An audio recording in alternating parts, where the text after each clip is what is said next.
guys, I realized I didn't make an opening video for this week, so I apologize about that. But you're going to see me finish up the exhaust, get it installed. I don't really show you that, but it's on there.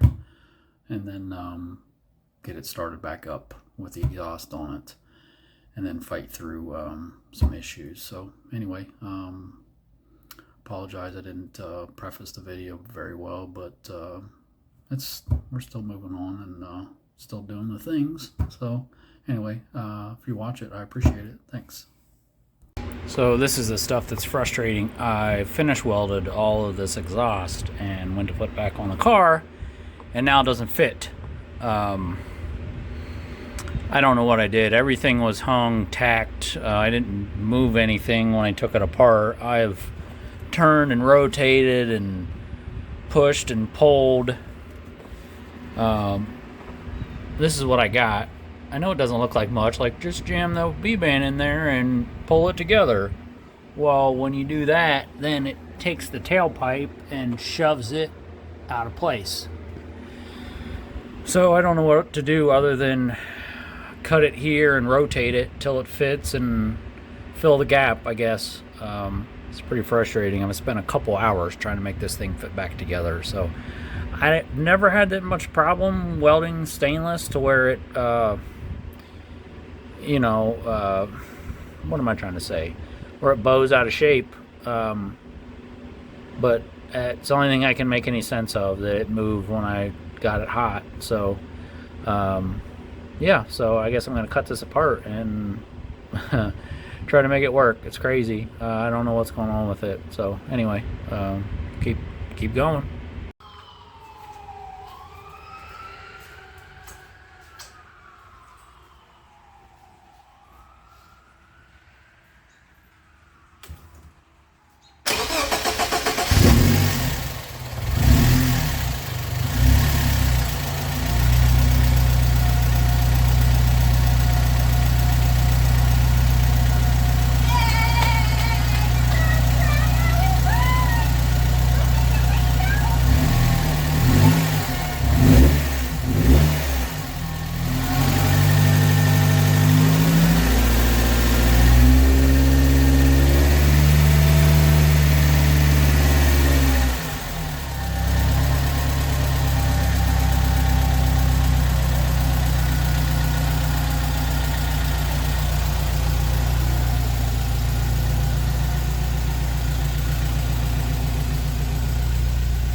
My tachometer doesn't work, but I'll have to figure that out.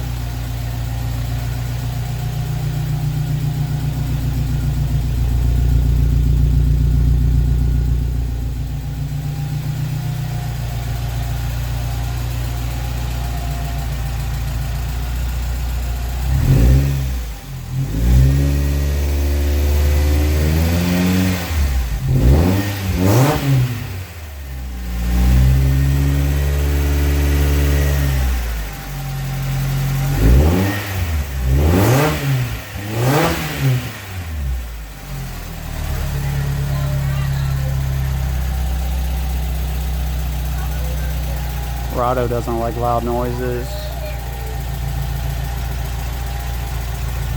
Sounds sweet. Harley, what about you? Why are you licking my wound?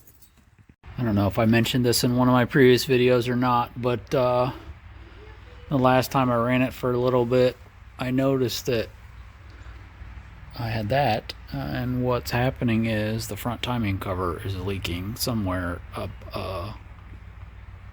from there and leaking down onto this and running down the oil pan, I believe. That's what's happening anyway, running off the back. You can see it drip right there. So, and there. I don't want to put coolant in this thing and then have to tear it back apart to fix this front leak. Pulling the radiator out and everything else. So, I'm not really excited about that. I'd like to move on. But it's a pretty bad leak, and I don't want to be driving it around like that. So we'll get it knocked out. I didn't video any of this, but I think the last time I did a short little video, it was about pulling the front cover apart to try to seal this up since it was leaking. RTV down here and down here, I think I showed that. Well, I'd used some RTV that I had sitting around that came from work, and it must have separated, and when I left it overnight, it never set up. So I got to pull it all apart again. And the sealer that I like to use from BMW, it hasn't been available for months on end, so I buy it from Audi, which I know is sacrilegious, but it's exactly the same. It's a Loctite product, but for some reason I can get it from them, and it's actually cheaper than my cost through BMW. So imagine that, an expensive BMW chemical. Anyway, it's back together. I'm gonna run it for just a minute, see if, and then tomorrow I'll see if there's an oil leak, and hopefully it's not there or reduced. So we'll see how that goes. I got a little bit more to do here. I bought some insulation for the muffler between exhaust pipe and fuel tank. I got this stuff. It's got self-adhesive on it, so I'll put that on there and I'll show you where I'm at with that. The fuel pump works even though it doesn't turn on with key on. I think it does prime, but then you can't really hear it until you crank. So it works with the harness from Jake's, which I should have assumed it did, but so I just need to wire that up and that'll be done. I got tires. We got Toyo Proxy R1Rs because that's basically the only thing that comes in 205, 5016, and 225. 4516 other than Derez's, which looks like they're doing away with. They were on closeout from Tire Rack, so I didn't want to go with those. But I wish they made like just a decent summer tire other than a max performance, super hard sidewall. But whatever, that's what we're gonna do. So I need to get those swapped out soon. So anyway, I will stop babbling and we'll keep moving forward. Back on the 2002 a little bit this weekend. I finished up the wiring for the fuel pump and the sender. This is the connector that I got from Classic Daily, along with the little connector for the sender. I was able to tie into the original sender wiring, and then my ground comes over to here, and then the power wire that I ran under the car. I think you guys saw that in an earlier video. So that's all cleaned up. Pretty much everything in the trunk is finished. I just got the battery tender on it right now, but I think those panels can go back in. Other than that, I've spent more hours than I care to admit working on the brakes again. I thought they were done, but I don't know if I've talked about it earlier, but this eye booster, I struggled with this on the E30 when I put it in that car, and I thought I had figured out what I did. I had a couple different units though, one originally out of a Honda and the one out of a Tesla, and the one that is in the car that I got working was out of the Tesla, but I didn't think it was an issue with the Honda booster. I thought it was the way I had it set up. So I bought another Honda booster for this car, and I've spent, like I said, a bunch of hours trying to get this thing to work. What happens is, and I won't bore you with too many of the details, but when you press the pedal, it gets to a certain point, and then the motor in there, like, it oscillates at the end of the pedal travel. And you can feel it, and it pushes back. The more you push, the harder it pushes back. It's weird because if you remove the master and you push the rod in, it moves with no problem, but you get a certain amount of tension on it, and it just pulsates no matter where the master is, no matter how far in the travel is when you key on, it's not happy. So I think I got to find another booster and try again. Like say the one in the E30 works fine. So it's got to be something with this unit. I don't know if the default programming is different, if the CAN signal is required on these or what, but it's just not happy, and I'm sick of it, sick of messing with it. So we're gonna put another one in it so that we can get this thing moving. What else I got going on? I might try to mount the coil pack somewhere. I was lucky enough that when I was working on this, I figured out you can remove this elbow with 4 bolts. Initially, I thought I was going to have to take the whole intake off again, but I got plenty of room to work. So I may try to clean up some of the wiring. I needed to mount the coil packs. Really wasn't a great place. I wish I could have got them further back, but with this push out, I would have had to make a really intricate bracket, and just have too many other things to work on than to spend a bunch of hours, and usually when I do that, then it doesn't work anyway. So this is what I came up with. Drilled a couple holes. I riv nutted, put 2 riv nuts in the sheet metal, and I didn't have quite the right spacers or bushings, so I found there some brake flare fittings that were just what I needed. So that's what I came up with. It's a little snug on the wires, but they'll be fine. Better than them hanging down by the exhaust. So I think that'll work. I still need to figure out what I'm going to do with the ECU harness, and I still need to mount this somewhere. It'll probably get mounted. I wish I didn't have all this extra wire, but possibly maybe we'll do something over here. I don't know how this originally mounted, but I need to come up with something there. So anyway, I assume I'm going to have to drill a hole. I should have drilled a hole in the firewall before I put the engine in, but I wasn't thinking that far ahead. So anyway, I'll keep working. I'll figure something out. I think Albert Einstein maybe had a saying that said insanity is doing the same thing over and over again and expecting different results. I think that's where I'm at right now.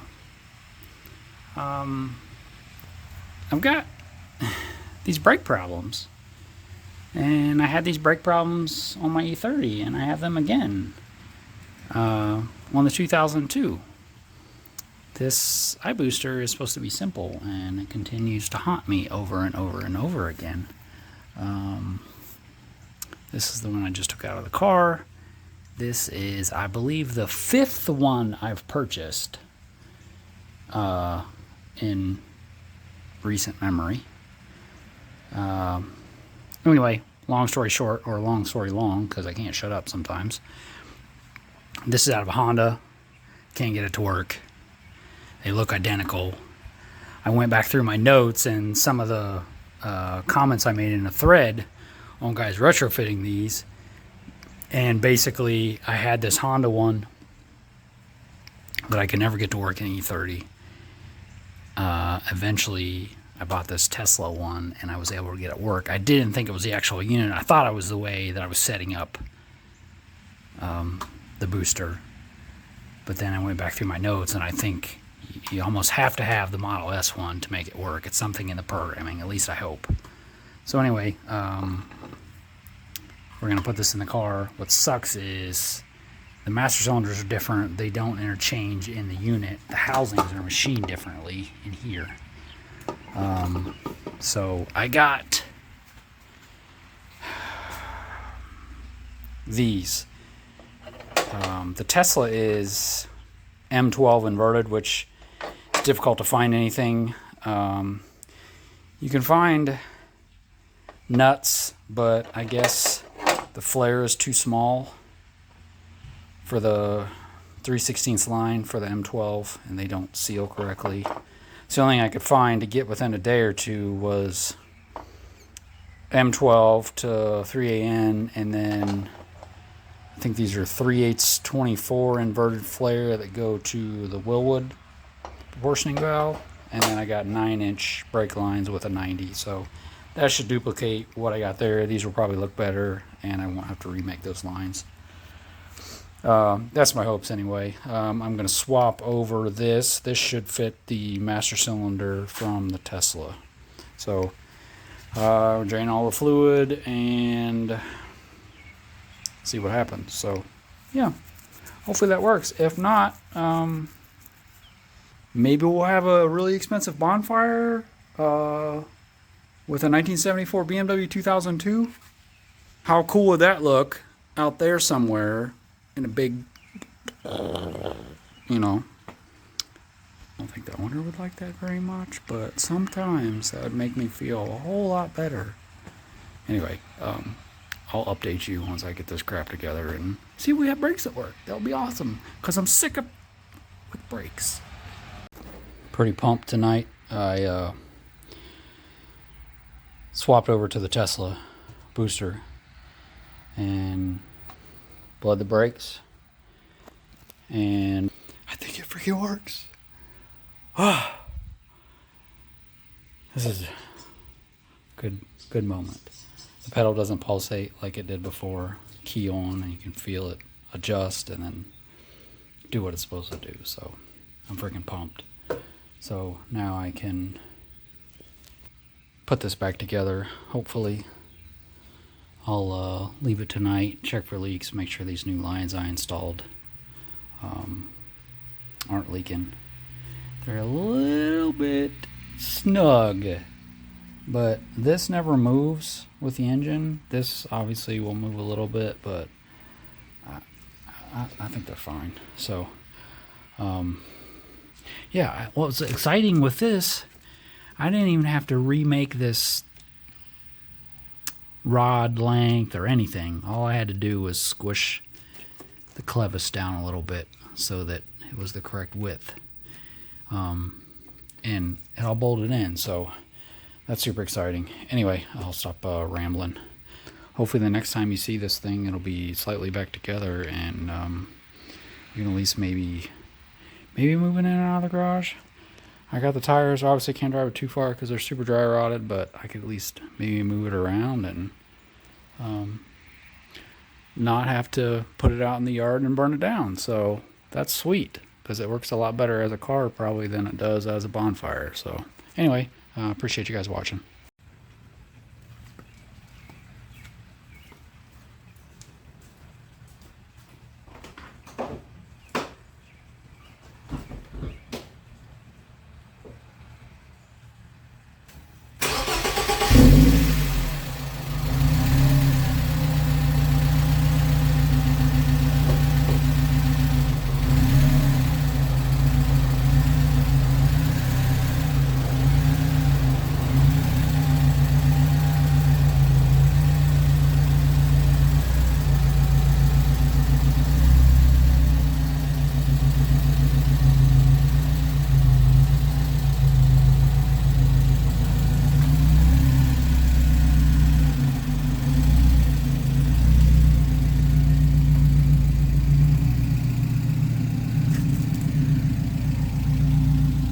She's a runner.